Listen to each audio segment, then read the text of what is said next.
মুসলমানদের মাঝে এমন কিছু সম্মানিত সৌভাগ্যবান ব্যক্তি আছেন যাদেরকে মুস্তাজাবুদ দাওয়া বলা হয়। আল্লাহ সুবহানাহু ওয়া তাআলার সেই সৌভাগ্যবান নেককার বান্দা যার দোয়া সাধারণত আল্লাহ সুবহানাহু ওয়া তাআলা ফিরিয়ে দেন না। তিনি নিজের জন্য কিংবা অন্যের জন্য যে কোনো দোয়া আল্লাহ সুবহানাহু ওয়া তাআলার কাছে করলেই সে দোয়া আল্লাহ সুবহানাহু ওয়া তাআলা কবুল করেন। তাকে বলা হয় মুস্তাজাবুদ দাওয়া। সম্মানিত বন্ধুগণ, এই মুস্তাজাবুদ দাওয়া আমরা কিভাবে হতে পারবো, কিভাবে এই সৌভাগ্য অর্জন করতে পারবো যে আমি হাত তুললেই আল্লাহ সুবহানাহু ওয়া তাআলা সেই দোয়া কবুল করবেন, আমার কোনো দোয়া আল্লাহ সুবহানাহু ওয়া তাআলা ফিরিয়ে দিবেন না। এ বিষয়ে তাবরানী বর্ণিত একটা হাদিস আমরা পেশ করতে চাই।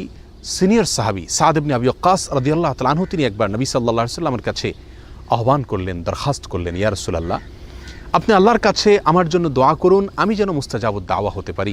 নবী সাল্লাল্লাহু আলাইহি ওয়াসাল্লাম তাকে বললেন, আতিব মাতআমাক তাকুন মুস্তাজাবুদ দাওয়া।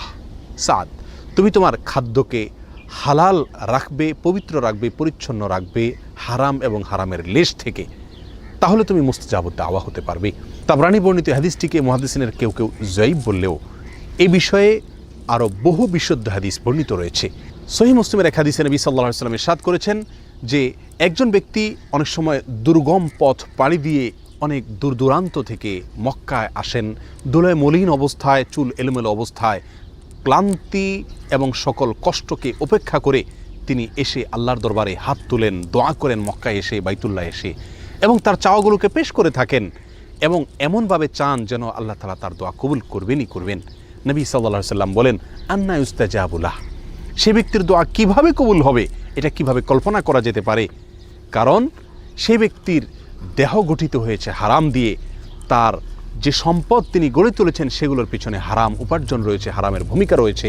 অতএব সেই ব্যক্তি আল্লাহ সুবহানাহু ওয়া তাআলার কাছে যতই দোয়া করুক, যতই মক্কায় গিয়ে দোয়া করুক, যত কষ্ট করে এসেই দোয়া করুক না কেন, আল্লাহ সুবহানাহু ওয়া তাআলা তার দোয়া কীভাবে কবুল করবেন? অর্থাৎ দোয়া কবুল হওয়ার কোনো প্রশ্নই উঠতে পারে না। সম্মানিত বন্ধুগণ, এই হাদিস আমাদেরকে যে বার্তা দেয়, আমরা যদি মুস্তাজাবুদ দাওয়া হতে চাই, আমাদের দোয়া আল্লাহ সুবহানাহু ওয়া তাআলা ফিরিয়ে দিবেন না, সকল দোয়া আল্লাহ তাআলা কবুল করবেন, এটা যদি আমরা চাই, তাহলে আমাদেরকে সর্বপ্রধান এবং মূল যে বিষয়টির প্রতি খেয়াল রাখতে হবে সেটি হলো আমার খাদ্য গ্রহণ এবং যে কোনো উপার্জন যেন সম্পূর্ণ হালাল হয়। সাদ ইবনে আবি ওয়াক্কাস রাদিয়াল্লাহু তাআলা আনহুর একটি বকরি ছিল। একবার বকরিটি তার প্রতিবেশীর ঘরে প্রবেশ করে সেখান থেকে কিছু খাবার খেয়ে বের হয়ে এসেছে। তিনি সেটি খেয়াল করেছেন। বিষয়টি তার নজরে পড়ার পরে দীর্ঘদিন পর্যন্ত আর তিনি ওই বকরির দুধ পান করতেন না, অথচ নিয়মিত তিনি সেই বকরির দুধ পান করে থাকতেন। কেন দুধ পান করা ছেড়ে দিয়েছেন? শুধু এই জন্য যে এই বকরি যে খাদ্য গ্রহণ করেছে, অননুমোদিত আরেকজনের খাবার সে গ্রহণ করে এসেছে, অতএব এর ফলে তার দেহ গঠন হবে, তার দুধ সেখান থেকে গঠন হবে, সে দুধ আমি পান করলে আমার শরীরের ভিতরে সেটা প্রবেশ করবে এবং আমার দোয়ার ভিতরে তার প্রভাব পড়বে, আমার দোয়া আল্লাহ সুবহানাহু ওয়া তাআলার কাছে কবুল হবে না, আমি মুস্তাজাবুদ দাওয়া হতে পারবো না। সম্মানিত বন্ধুগণ, এই ঘটনাগুলো আমাদেরকে যে শিক্ষা দেয়, এই হাদিসগুলো আমাদেরকে যে বার্তা দেয়, সেটি হলো খাদ্য গ্রহণ সম্পূর্ণ হালাল হতে হবে, উপার্জন, পোশাক আশাক সব কিছু সম্পূর্ণ হালাল হতে হবে, নিজেকে, নিজের পরিবারকে হারাম থেকে যোজন যোজন দূরে রাখতে হবে।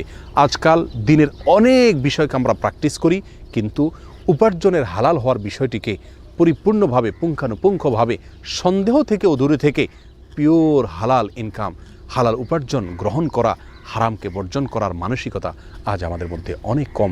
আসুন হারামকে চূড়ান্তভাবে বর্জন করি, হারামের লেশমাত্র আছে এমন কিছু থেকে দূরে থাকি।